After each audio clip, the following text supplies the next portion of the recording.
আসসালামু আলাইকুম সবাইকে। কেমন আছো তোমরা সবাই? আশা করি সবাই ভালো আছো, আর আমি আলহামদুলিল্লাহ অনেক ভালো আছি।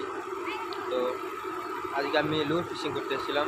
যেহেতু হাতে ছিপ রয়েছে আর ব্যাগে সব মালপত্রগুলো রয়েছে লুর ফিশিং করার জন্য। তো পুকুর পাড়ে এসে দেখি যে এই পুকুরটা পুরোটাই খালি করে দেওয়া হচ্ছে, কোনো তো কাজ চলবে এই কারণে। যাই হোক, তো কাজ চলার কারণে তো মোটর সব পানি মারছে। 1000 দেবো, এই চিংড়ি মাছ সব ধরে নিয়ে চলে আসছে তো না।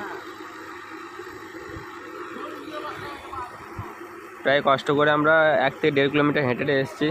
আসার পর দেখি এই অবস্থা। যাই কি আর করার। পরিমাণটা খালি দেখো একবার, কতটা মাছ লাফাচ্ছে দেখো, খালি কি পরিমাণ মাছ খেয়ে লাফাচ্ছে দেখো এবার। এই চলছে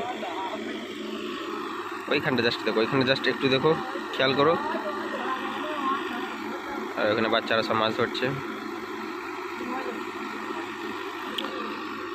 প্রচুর মাছ, কিন্তু এখানটা লুর ফিশিং করা যাবে না, এটাই একটু অসুবিধা হচ্ছে। তো যাই হোক, লুর ফিশিং করা যাবে না বলে আমি হাতে করে মাছ ধরতে নেমে পড়ি এখানটাতে।